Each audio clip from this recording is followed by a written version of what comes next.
여호수아서는 너무나 흥미진진한 정복의 책입니다. 그래서 이 여호수아서가 왜 중요하냐 하면은 창세기 15장 아브라함에게 약속하신 그 약속을 모세를 통해서 진행되고 여호수아를 통해서 완성이 되는 책이 여호수아서이기 때문에 중요합니다. 특별히 창세기 15장 아브라함에게 나타나신 주님께서 창세기 15장 18절로 21절에 바로 그날에 주께서 아브라함과 언약을 맺으며 이르시되 내가 이 땅을 애굽의 강에서부터 저 큰 강 곧 유프라테스 강까지 내 씨에게 주었느니 겐 족속과 브리스 족속과 그니스 족속과 감몬 족속과 헷 족속과 브리스 족속과 르바 족속과 아모리 족속과 가나안 족속과 기르가스 족속과 여부스 족속의 땅이니라 하시니라. 그래서 창세기 15장 16절에 보면은 그들은 내 사대 만에 여기로 다시 돌아오리니 이는 아모리 족속의 불법이 아직 충만하지 아니하기 때문이라 하시니라. 17절에 해가 져서 어두울 때에 연기나는 하루가 보이며 타오르는 등불이 그 조각들 사이로 지나가니라. 18절에 창세기 15장 18절에 바로 그날에 주께서 아브라함과 언약을 맺으며 이르시되 내가 이 땅을 애굽의 강에서부터 저 큰 강 곧 유프라데스 강까지 내 씨에게 주었느니 곧 겐 족속, 그니스 족속, 감몬 족속, 헷 족속, 브리스 족속, 르바 족속, 아모리 족속, 가나안 족속, 기르가스 족속, 여부스 족속의 땅이니라 하시니라. 아브라함에게 가나안 땅을 주시겠다고 말씀하신 이 약속의 말씀, 이 예언의 말씀을 이루시기 위해 가지고 바로 창세기 37장부터 등장하는 요셉을 통해서 이제 야곱의 70명의 가족들을 전부 다 애굽으로 이주시켜 놓고 기근이 왔죠. 7년 기근 동안 애굽으로 이주를 합니다. 애굽의 고센 땅으로 이주를 해서 이제 거기서 정착하여서 이스라엘 민족으로 번성하게 되는 겁니다. 이스라엘 70명이 민족으로 되는 겁니다. 출애굽기 1장에 있는 것처럼 민족으로 번성하는데 430년이 걸린 겁니다. 430년 동안 이스라엘의 노예로 이제 살아가게 되는 것입니다. 그래서 이 아브라함에게 주신, 조상에게 주신 가나안 땅을 주시겠다고 말씀하신 요 약속의 말씀, 요 예언의 말씀을 이루기 위해서 오랜 시간이 바로 투자되는 것입니다. 그래서 이제 요셉과 야곱을 통해서 70명의 가족들이 출애굽기 1장을 통해서 이스라엘 민족이 되고 노예가 되고 모세를 통해서 출애굽에 성공하는 겁니다.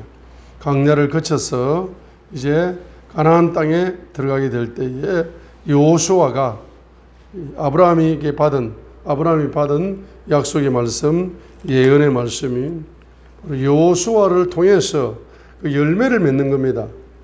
여호수아를 통해서 약속의 성취의 완성을 경험하는 것이고 예언의 성취를 누리는 것이고 축복의 열매를 여호수아를 통해서 이제 누리게 되는 겁니다. 그렇기 때문에 여호수아서가 중요하고 특별히 그렇기 때문에 여호수아의 족보를 말하지 않을 수가 없습니다. 그래서 민수기 13장 8절에 보시면은 바로 12지파 중에서도 특별히 에브라임 지파가 누구 지파죠? 요셉 지파죠. 요셉 지파에 두 지파가 있죠. 에브라임과 므낫세 지파가 있습니다. 그죠? 이 에브라임 지파는 바로 요셉의 지파라는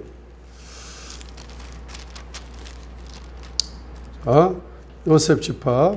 그래서 창세기 41장 창세기 41장 이제 요셉이 총리가 되고 나서 이제 41장 45절에 또 요셉의 이름을 총리가 되고 난 이후에 이름이 바뀝니다.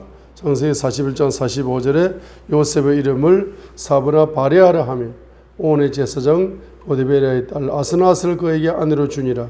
요셉이 나가서 애굽 온 땅을 돌아보니라 해서 7년 풍년 동안 7년 흉년을 대비하는 모습이 49절까지 있는데, 여기 50절에 보면은 기근의 흉년이 들기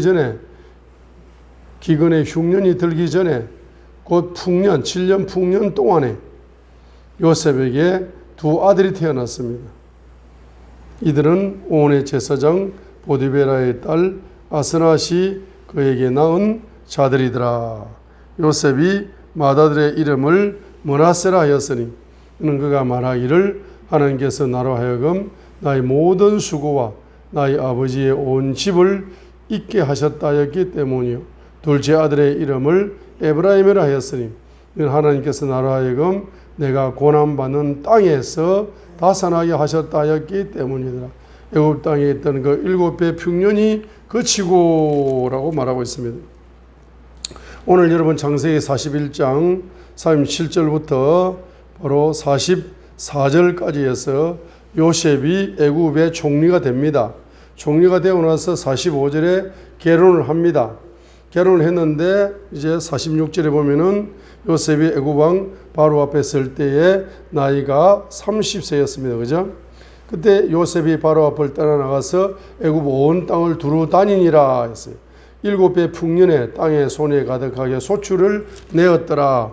그가 애굽 땅에 있던 그 7배 동안 모든 식량을 거두어 도시들을 저장하되 각 도시 사방 밭의 식량을 바로 그 도시에 저장하니라. 요셉이 곡식을 바다의 모래같이 매우 많이 거두고 마침내 새는 것을 그쳤으니 이는 곡식이 수도 없이 많았기 때문이더라. 기근의 흉년이 들기 전에, 기근의 흉년이 들기 전에 다른 말로 무슨 말입니까?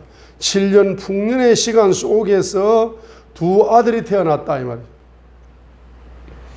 7년 풍년의 시간 속에서 두 아들이 태어나가지고 53절에 이제 53절에 애굽 땅에 있던 7배 풍년이 그치고 요셉이 말한 같이 7배 기근이 들기 시작했다. 이렇게 이제 성경 구조를 잘 보세요. 하나님께서 오늘 아침에 저와 여러분이 열어주시는, 우리 자녀들에게 열어주시는 영감이죠. 자, 그래서 부모가 바로 하나님의 영에 38절에 보면은 하나님의 영에 성령 충만해가지고 애굽의 총리가 되었다는 것은 영적인 건세가 높아지는 거죠. 요셉이 영적인 건세가 높아지게 되었을 때에 그때 45절에 결혼을 하게 되고, 그 다음에 46절부터 바로 46절부터 49절까지가 7년 풍년 동안에 그 양식을 막 저장을 하고 있었다 이 말입니다. 그리고 양식을 저장을 했고 7년 풍년 동안에 한 일이 두 가지죠.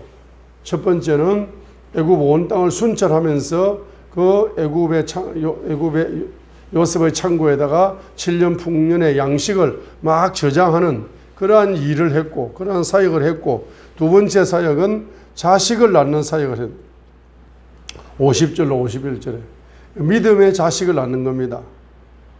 자, 저와 여러분들이 성령 충만하여서 이제 영적인 건세가 높아지면서 7년 풍년을 맞이하면서 영의 양식을 여러분의 영혼 속에다가 많이 저장하면서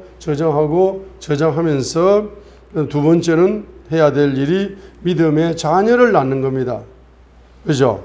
50절로 51절에 기근의 흉년이 들기 전에 풍년의 시간 속에서 두 아들이 태어났는데 하나는 므낫세다. 므낫세의 뜻은 뭡니까? 과거의 모든 고통. 예? 므낫세의 뜻은 과거적인 이름입니다. 51절. 요셉이 맏아들의 이름을 므낫세라 하였으니 이는 그가 말하기를 하나님께서 나로 하여금 나의 모든 수고와 나의 아버지의 온 집을 잊어버리게 하셨다는 뜻으로 이름을 므낫세라고 지은 겁니다. 그래서 므낫세 이름은 과거의 상처를 다 치료해주는 이름이 므낫세라는 겁니다. 우리가 믿음의 자녀를 낳았을 때 므낫세 같은 성도가 우리 교회에 들어오게 되면은 바로 과거의 모든 고통들을 다 치료해주는 이러한 역사가 나타나게 될 것입니다. 또한 52절에 이름을 에브라임이라 하였으니 이는 하나님께서 나로 하여금 내가 고난받는 땅에서 다산하게 하셨다고, 바로 에브라임의 이름의 뜻은 고난받는 땅에서 다산하게 하는, 많은 자녀를 낳는다는, 자녀의 풍년을 가져오는 이름이 바로 에브라임입니다. 그래서 에브라임은 미래적으로 축복의 이름이요 번영의 이름이 바로 에브라임이라는 사실, 행통의 이름, 성공의 이름, 번영의 이름, 미래적으로 바로 52절 에브라임이라고 합니다. 우리 에브라임 같은 성도님이 우리 교회에 오시게 되면은 그 성도님을 통해서 그 교회가 번영하게 되고 부흥하게 되고 축복받게 되고 이러한 역사가 나타난다는 것입니다. 그리하여서 이제 뭐가 옵니까? 바로 53절에 풍년이 그치고 54절에 기근이 들기 시작하는 겁니다. 자, 그러니까 우리가 기근을 돌파할 수 있는 두 가지 힘이 있는 거죠. 기근을 돌파할 수 있는 두 가지 힘, 54절에 기근, 7년 기근을 돌파할 수 있는 두 가지 힘이 뭡니까? 첫 번째로는 내 내면 속에 하나님의 말씀의 양식을 여호수아 1장 8절을 적용하여 내 내면 속에 하나님의 양식을, 내 내면을 요셉의 창고로 만들어라 이 말이죠. 그게 창세기 41장 46절로 49절의 사역을 해가지고 내 내면을 말씀으로 채워라, 내 내면을 말씀화시켜라, 내 내면 내 영혼을 말씀의 양식을 공급하여 영적인 성장을 깨하라 이 말입니다. 그렇죠? 그것이 개인의 부흥이죠. 자, 이러한 하게 되면 7년 뭐죠? 미래적인 7년 기근을 돌파할 수 있는 강력한 힘이 되는 것이고 열쇠가 되는 것입니다. 두 번째로는 뭡니까? 바로 믿음의 자녀를 낳아라 이 말이죠. 우리 교회에서 전도하여 믿음의 자녀를 낳게 되는데 그 믿음의 자녀는 두 종류가 있다. 첫 번째는 어떤 사람이 전도되어 왔는데 그 사람을 통해서 내적 치유가 일어나고 과거의 모든 실패와 고통과 가난들이 다 치료되어지는 그와 같은 역할을 할 수 있는 믿음의 자녀를 낳아라 이 말입니다. 그 다음에 이제 미래적으로 에브라임처럼 번영하게 될 믿음의 자녀를 낳아라 이 말입니다. 자, 그렇게 되면 과거의 상처가 치료되고 미래적으로 번영하게 되어짐으로 말미암아서 7년 기근이 온다 할지라도 능력이 돌파할 수 있는 능력이 열리게 되는 것입니다. 이 위대한 지파, 요셉 지파가 바로 므낫세가 큰 아들이고 둘째 아들이 에브라임이죠. 에브라임입니다. 그 누가 더 강력해집니까? 둘째 아들이 더 번성하는 이름, 미래적인 이름이 더 강력해지는 것입니다. 자, 그래서 바로 민수기 13장 여기에 12명의 정탐꾼이 가나안 땅을 가데스 바네아에서 정탐하러 가게 될 때에 여기에 여호수아의 족보가, 여호수아는 바로 어떤 가문의 사람이다. 에브라임 지파, 에브라임 가문의 사람이고 눈의 아들이다라고 민수기 13장 8절에서 여호수아를 정탐꾼으로 소개하면서 또 누구로 소개하는 것입니까? 눈의 아들로 지금 민수기 13장 8절에 아들로 소개하는 겁니다. 민수기 13장 8절에 여호수아는 항상 소개할 적에 눈의 아들, 누구누구 아들이다 이렇게 하나님께서는 그를 여호수아를 소개하기를 좋아하시는 모양입니다. 그래서 민수기 14장 8절에서는 눈의 아들이기 전에 그는 어디 지파 사람이다, 어디 가문의 사람이다, 그 위대한 에브라임 번영, 미래의 번영을 갖다주는, 미래의 번영을 갖다 다산하게 되는, 다산한다, 자녀를 많이 낳는다, 가문이 번성한다, 번영한다, 행통한다, 그런 미래적인 축복의 이름이요, 기적의 이름이요, 번영의 이름을 가진 그 예언을 가진 그 에브라임 지파 가문에서 나온 여호수아이기 때문에 여호수아가 앞으로 가나안 땅을 정복하고 땅을 분배하여서 이스라엘 민족의 번영의 뿌리를 깊이 내릴 수 있는 지도자가 누구다? 바로 누구다? 바로 에브라임 지파에서 나온 여호수아인데 그 여호수아의 다른 이름이 누구다? 눈의 아들 호세아다. 다시 한번 민수기 13장 12명의 정탐꾼의 이름을 4절부터 15절까지 소개했죠. 12지파에서 12명의 이름을 소개하고 나서 16절에서 강조하는 겁니다. 뭐라고? 모세가 그 땅을 정탐하러 보낸 사람들의 이름이 이러하니라. 모세가 눈의 아들 호세아를 뭐라고 불렀습니까? 여호수아라 부르니라 라고 지금 민수기 13장 16절에서 지금 다시 한번 여호수아를 강조하고 있는 겁니다. 자, 그래서 민수기 13장 1절에 주께서 모세에게 말씀하여 이르시되 너는 사람들을 보내어 그들이 내가 이스라엘 자손에게 주는 가나안 땅을 탐지하게 하되 너희는 그들의 조상들의 각 지파에서 한 사람씩고 그들 가운데 지리자를 한 사람씩 보내라 하니라. 모세가 주의 명령대로 바란 강야에서 그들을 보내었는데 그 사람들은 다 이스라엘 자손의 우두머리더라. 그래서 가나안 땅을 정탐할 그 이름, 각 지파에 대표되는 그 이름을 지금 쭉 설명하다가 8절에서 에브라임 지파에서는 눈의 아들 호세아라고 설명하고 나서 12지파와 그 각 지파의 우두머리들을 정탐할 정탐꾼들을 이름을 설명하다가 갑자기 16절에 마침볼 찍죠. 모세가 그 땅을 정탐하러 보낸 사람들의 이름은 이러하니라 라고 4절부터 16절 상말까지 해서 12명의 이름을 소개를 합니다. 그런데 8절에 나오는 에브라임 지파에서는 눈의 아들 호세아요 이것을 다시 한번 구체적으로 16절 하반절에서 소개합니다. 누구라고? 모세가 눈의 아들 호세아를 누구라고 불렀다? 여호수아라 부르니라. 이렇게 여호수아라 부르니라 했습니다. 그리고 이렇게 이제 했을 때에 이때의 에브라임 지파 여분의 눈의 아들 호세아, 누구누구 아들이 그 지파를 대표하는 우두머리가 되고 정탐꾼이 되었다.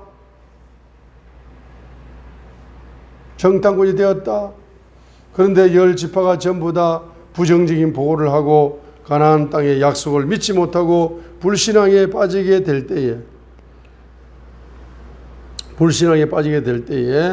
바로 그 12명 중에서 10명은 불신앙에 빠지게 될 때에 그때에 바로 누가 등장합니까? 갈렙이 먼저 등장한다. 자, 30절에 보세요. 갈렙이 모세 앞에서 백성을 진정시켜 이르되 우리가 당장 올라가서 그 땅을 소유하자. 우리가 능히 그것을 이기리라 하였으나 이 갈렙이 이제 먼저 이렇게 긍정적인 믿음을 보입니다. 그때 민수기 14장 1절부터 이제 4절까지 그들 울면서 한 지도자를 세우고 애굽으로 돌아가자 하게 될 때에 6절에 보게 되니까 그 민수기 14장 6절에 그 땅을 탐지하자 중에서 눈의 아들 누구? 여호수아와 여분네의 아들 누구? 갈렙이 자기 옷을 찢고 이스라엘 자손의 온 무리에게 말하여 이르되 우리가 두루다니며 탐지한 땅은 매우 좋은 땅이라. 주께서 우리를 기뻐하시면 우리를 이 땅으로 데리고 들어가시고 그것을 우리에게 주시리라. 그것은 젖과 꿀이 흐르는 땅이니라. 오직 너희는 주를 대적하여 반역하지 말며 또 그 땅의 백성을 두려워하지 말라. 그들은 우리의 양식이니라. 그들의 방언자는 그들에게서 떠났고 주께서는 우리와 함께 계시느니라. 그들을 두려워하지 말라 하였으나 하니까 여기에서 여호수아와 갈렙의 믿음이 나오죠. 특별히 여호수아는 어떤 믿음을 가진 사람입니까? 7절에 보세요. 우리가 두루다니며 탐지한 땅은 첫 번째 매우 좋은 땅이다. 두 번째 주님이 기뻐하시면은 우리를 그 땅으로 데리고 주실 것이다. 세 번째, 그 땅은 젖과 꿀이 흐르는 땅이다. 네 번째, 주님을 대적하여 반역하지 말라. 다섯 번째, 가나안 땅의 백성을 두려워하지 말라. 여섯 번째, 그들은 우리의 양식이라. 일곱 번째, 그들의 방언자는 그들에게서 떠났지만은 주님은 우리와 함께 하시기 때문에 두려워하지 말라라고 이 여호수아는 일곱 가지의 이와 같은 독특한 믿음을 가지고 그 믿음을 지금 창조적인 믿음을 이제 그 불신앙에 빠진 이스라엘 민족 앞에서 표출하고 있는 정탐꾼인 것입니다. 이 사람이 에브라임 지파요, 눈의 아들 호세아요, 여호수아인데 이 여호수아는 아주 독특한 믿음을 가진, 갈렙은 믿음은 순종하는 믿음이지만 여호수아의 믿음은 바로 믿음의 영을 강하게 가지고 있는 사람. 그 사람이 누굽니까? 그 사람이 바로 여호수아다. 여호수아다. 할렐루야.